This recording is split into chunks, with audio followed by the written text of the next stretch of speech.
¿Qué tal? Buenas noches, estimados estudiantes. Espero que se encuentren muy bien. Bueno, pues en esta noche estaremos viendo lo que es la unidad número 3, que es estado del arte y marco teórico, para darle continuidad a este proyecto de investigación uno que viene de la mano desde la unidad uno con lo que estábamos platicando de lo que es ciencia, de lo que es la parte de la investigación, continuando con la unidad 2, que es el planteamiento del problema, donde estuvimos manejando bastante lo que fue un problema de investigación. En este sentido, damos el paso a lo que es el marco teórico, donde también estaremos hablando de qué es el estado del arte o más bien las actualidades que se tiene del proyecto de investigación que se está manejando, porque a veces se confunde y no se termina de entender, y el marco teórico como el conjunto de estudios que se han realizado respecto a la materia. Y bueno, vamos a comenzar. Estaremos hablando de lo que es el estado del arte, que es una revisión de los estudios más recientes, ya sea tesis, conferencias, papers, artículos científicos, etcétera. El marco teórico, que es el conjunto de teorías por parte de los investigadores que han logrado avanzar en estos temas. La revisión de la literatura, muy importante para saber cuáles son las fuentes de donde estamos tomando la información, y la construcción de este marco teórico. Ahora bien, el estado del arte. ¿Cómo definimos el estado del arte? Pues este lo definimos como un recuento sistemático, crítico y analítico de las investigaciones más recientes. Y vamos a hacer énfasis en esta parte, es lo más reciente. Incluso estado del arte o state of the art significa el estado actual, lo más reciente de lo que se tiene sobre ese tema, y que también sean relevantes sobre un tema específico. Montoya lo definió así: constituye una fotografía del conocimiento actualizado, no del pasado, sino de lo que actualmente se está teniendo sobre el fenómeno estudiado. Su propósito es contextualizar el problema de investigación dentro del panorama científico actual, demostrando qué se ha hecho, qué falta por hacer y dónde se sitúa la investigación propia. Aquí vamos a plantear tres preguntas fundamentales como las tenemos aquí. ¿Dónde estamos ahora en el conocimiento sobre este tema? ¿Cómo llegamos a este punto de desarrollo? ¿Hacia dónde podemos dirigir la investigación? Bueno, las características claves del estado del arte es sistemático, sigue un método organizado. Tenemos que buscar desde la parte cronológica cuáles son las investigaciones o los estudios recientes y actualizados que se tienen sobre este tema o fenómeno estudiado. Es crítico porque evalúa fortalezas y debilidades, qué se ha hecho y qué se ha dejado de hacer y dónde está el contexto. Es selectivo porque solo incluye lo relevante, cómo se trabajó el estudio para poder abordar el fenómeno, qué se puede descartar y qué no. Disculpen, perdón. Es actual porque prioriza fuentes recientes, es decir, que se ha seleccionado diferentes estudios, pero con fechas actuales, no mayores a 5 años. Es objetivo porque presenta hechos verificables que vienen precisamente en estudios o en investigaciones serias, artículos científicos que podemos verificar y cómo fueron llevados a cabo esos estudios. Y es completo porque aborda múltiples perspectivas. Hemos abordado entonces qué es el estado del arte, qué preguntas se plantean y cuáles son sus características. En ese sentido, podemos mencionar que lo que podemos hacer es realmente eh, es básicamente tomar las investigaciones que pueden ser tesis de doctorado, tesis de maestría, artículos científicos, investigaciones previas, ponencias, conferencias, que hablen acerca del tema y que con esto estén hablando de las situaciones recientes sobre la investigación o sobre estos temas. Y bueno, la importancia que tenemos que estar hablando de esto es porque en el estado del arte nos ayuda a identificar teorías y métodos utilizados en investigaciones previas sobre el tema, y con esto empatar si estamos utilizando las mismas teorías e indicar si vamos por el buen camino. Si otros autores nos señalan que han ido por un camino de ciertas teorías avalado por ciertos autores, quiere decir entonces que por nuestra lógica y sentido común y sobre la naturaleza del problema mismo, estamos abordando bajo la misma sintonía. Detecta vacíos e inconsistencias que puede mostrar el conocimiento existente y eso o poderlo cubrir. Y esa es una parte que se plantea también en la justificación.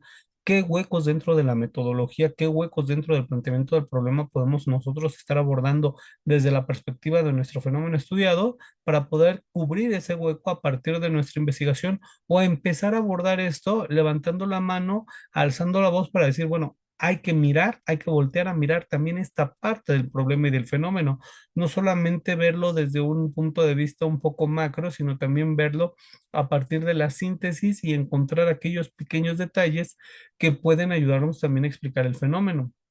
Evita duplicidad de esfuerzos investigativos ya realizados por otros autores, porque podemos retomar y avalar nuestros puntos de vista, nuestros argumentos con algo que ya se ha venido haciendo e incluso reforzar y apoyarnos de los instrumentos de recopilación de datos también para poder generar los nuestros.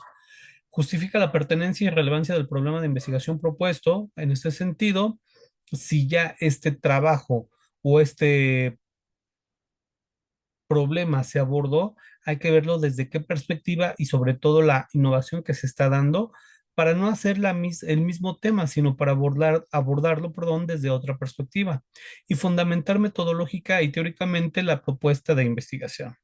Según Wagner, el enfoque SOTA crea un resumen interpretativo que describe esto es donde estamos ahora, esto es cómo llegamos aquí y esto es hacia dónde podríamos ir. ¿Sí? State of the art, SOTA.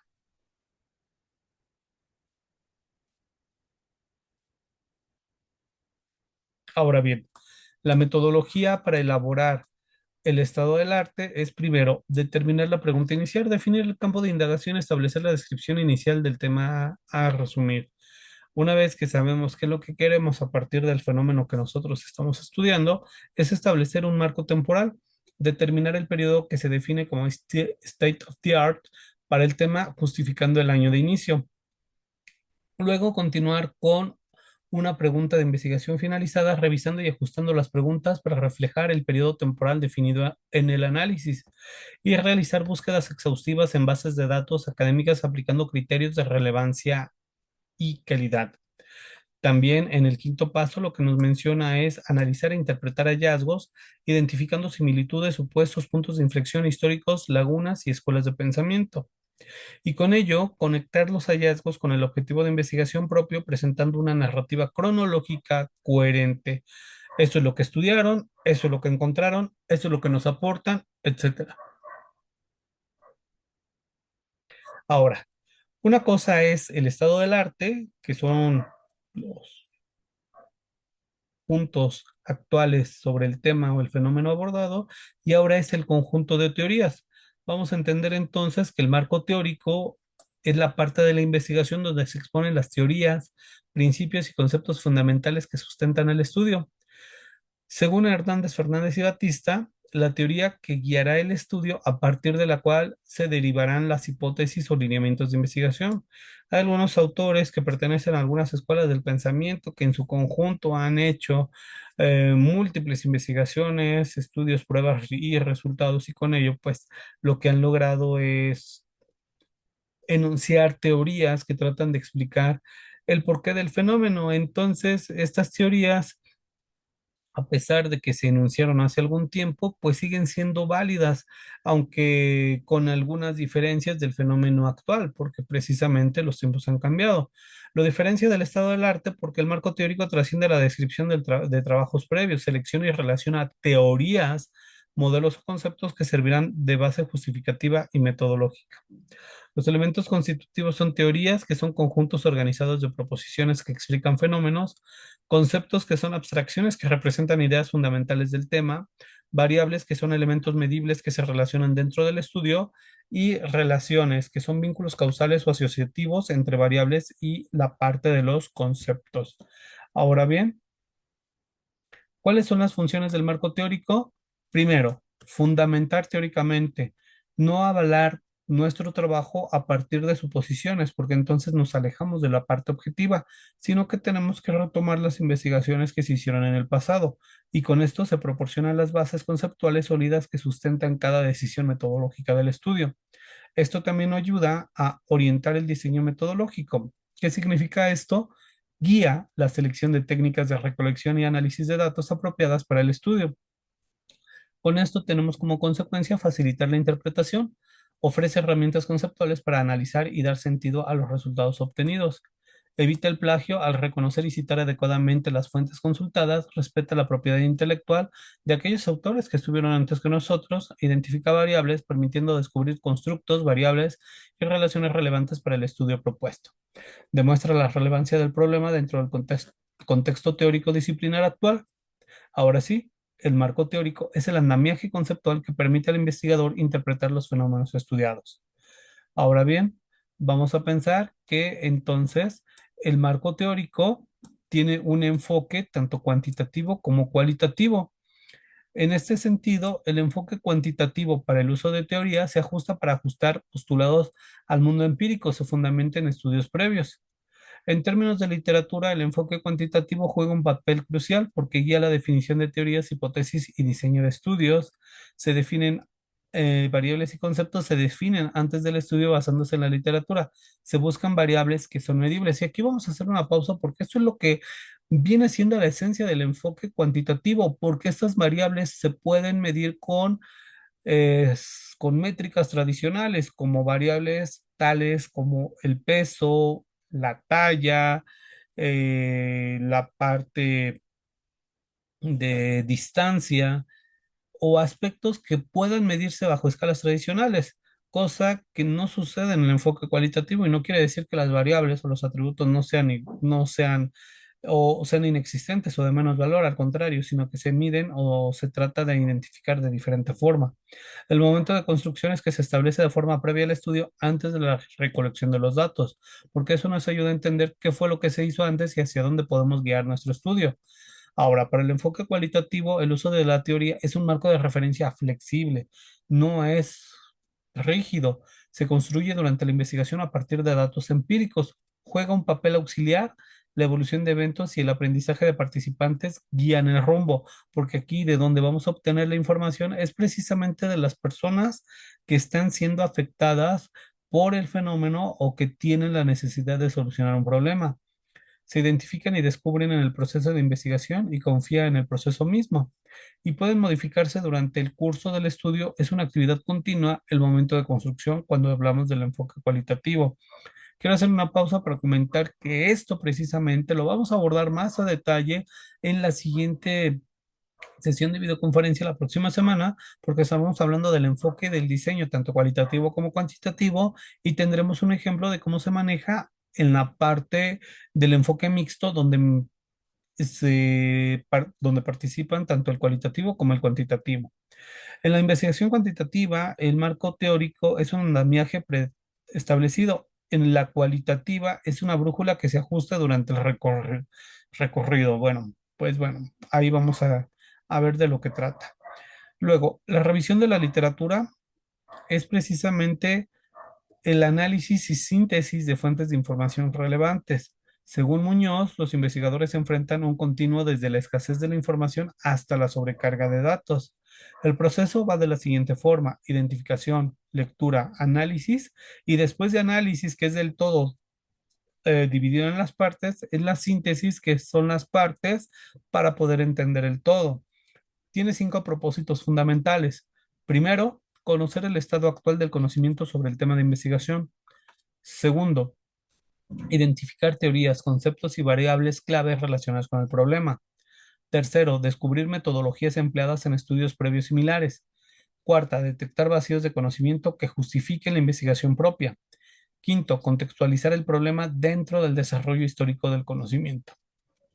Ahora, tenemos diferentes fuentes de información. Las fuentes primarias, que son las que vamos a crear nosotros, que son de primera mano, precisamente con las que vamos a trabajar, que pueden ser artículos científicos, tesis, monografías, ponencias, reportes y documentales. Las fuentes secundarias son revisiones sistemáticas, metaanálisis, libros de texto, enciclopedias, escenarios. Y las terciarias son índices de publicaciones, catálogos bibliográficos, bases de datos como Scopus, directorios de investigadores. Y bueno, los de primera mano son también los que nosotros podemos crear.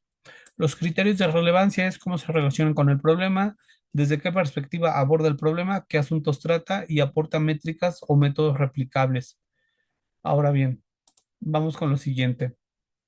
¿Cómo hacemos la estrategia de búsqueda y organización? Primero definimos las palabras clave, después utilizamos bases de datos académicas que ya existen, aplicamos operadores booleanos como and, or not para poder hacer nuestra búsqueda y así sea una búsqueda más precisa y más refinada. Consultamos a expertos en el tema para obtener información sobre algunas fuentes clave que ellos tengan conocimiento y que no aparezcan a simple vista. Creamos una matriz de consistencia para organizar hallazgos por autor, año, método y aportes. Y podemos utilizar herramientas de gestión bibliográfica como Zotero, Mendeley, EndNote, RefWorks, etcétera, que nos ayudan a manejar lo que es la base de datos y los almacenes que se manejan. Y en la construcción del marco teórico tenemos entonces la forma más importante de poderla llevar a cabo. Primero, tenemos una lectura sistematizada. Hemos leído lo que es nuestro estado del arte y ahora el conjunto de teorías. Primero no teníamos nada y después tenemos muchísima información. Bueno, pues tenemos que leer para después organizar las fuentes de manera cronológica automáticamente, resumiendo cada aporte con cita bibliográfica completa. En este caso, tendría que ser con el formato APA de la séptima edición. Seleccionamos los conceptos claves relevantes para la investigación. Después, la selección de teorías relevantes. Identificamos modelos, teorías y conceptos que sustenten la investigación. Según Danke, en 1989, el investigador puede encontrar desde teorías completamente desarrolladas hasta las ideas más vagas que nos podemos imaginar. Después, el tercer paso es un análisis crítico. Compara estas teorías, identificamos convergencias, divergencias y complementariedades. Evaluamos la utilidad de lo planteado en cada teoría para el problema de investigación científica. Luego, construimos una estructura lógica que relacione las teorías seleccionadas con el problema de investigación. Interrelacionamos e integramos los conceptos clave de manera coherente. Y ya finalmente hacemos una redacción académica con un documento citando adecuadamente y conectando los hallazgos con los objetivos de investigación. Presentamos una narrativa coherente y bien estructurada. Ahora, para podernos apoyar, debemos o podemos utilizar mapas conceptuales y hacer una comparación de teorías. En el caso de mapas conceptuales, podemos tener los conceptos clave bien organizados, proposiciones con claves de enlace, ejemplos que ilustren los conceptos y así lograr un aprendizaje significativo. Con la comparación de teorías, podemos seleccionar las teorías más relevantes que sean para nuestro estudio, identificamos puntos de acuerdo y desacuerdo, evaluamos fortalezas y limitaciones e integramos lo clave de cada teoría. Esto nos ayuda porque facilita la identificación de variables y el sustento del marco teórico. Ahora, ¿qué podemos hacer para la construcción? Podemos utilizar herramientas digitales como gestión bibliográfica, Zotero, Mendeley, EndNote, RedWorks, un screening sistemático con Ryan, screening de referencias, Covidence, revisión sistemática y Distiller, gestión de revisiones, y mapas conceptuales y notas como Notion, Obsidian, XMind y Google, que son mapas conceptuales colaborativos y bases de datos académicas como Google Scholar, Scopus, Gestor, Redalic, Cielo, etcétera. Y bueno, esas son las referencias.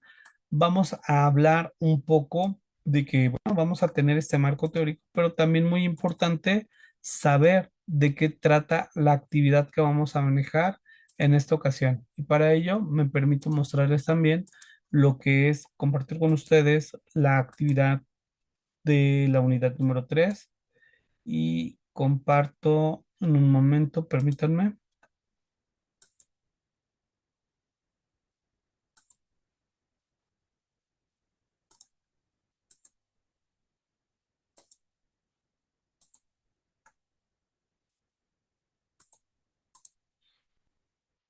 Para la unidad número 3 tenemos que llevar a cabo una investigación documental que aplique el estado del arte, el marco teórico, revisión de la literatura y construcción del marco teórico para dando continuidad al trabajo elaborado en la unidad número 2 que ustedes ya estuvieron haciendo.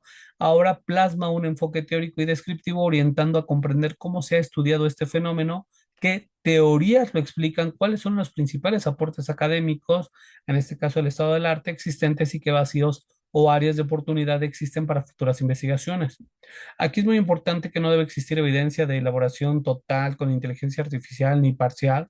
En caso de existir sospecha verificable, el trabajo se anulará completamente. Entonces, el objetivo que se pretende alcanzar, la justificación y desarrollo con los siguientes aspectos. Define el tema ya lo tienen definido, realiza un análisis de investigaciones previas relacionadas con el tema, compara los enfoques teóricos, las metodologías y los resultados, identifica las coincidencias, diferencias y conocimiento, usa repositorios académicos que indiques que fueron utilizados, analiza estudios previos y recopila de manera organizada la información mediante fichas de trabajo, define conceptos claves, explica las teorías y modelos de la investigación, justifica los enfoques teóricos seleccionados, relaciona y define los conceptos y el problema de investigación. Y para ello, bueno, pues debemos llegar al menos a 12 cuartillas. 5 son de carátula, índice, introducción, objetivo y 7 son de pura investigación. Y bueno, si tienen alguna duda o pregunta, por favor avísenme. Con mucho gusto les voy a estar apoyando si tienen alguna inquietud, duda o complejidad. De mi parte ha sido todo. Yo les agradezco que vean esta sesión de videoconferencia para que puedan aclarar todas sus dudas y les voy a dejar material para que ustedes puedan visualizar los enlaces que tienen de videos que les voy a dejar para que ustedes puedan mejorar su redacción y su trabajo. Les deseo una excelente noche, cuídense mucho y sobre todo que Dios los bendiga bastante. Que estén muy bien, hasta luego.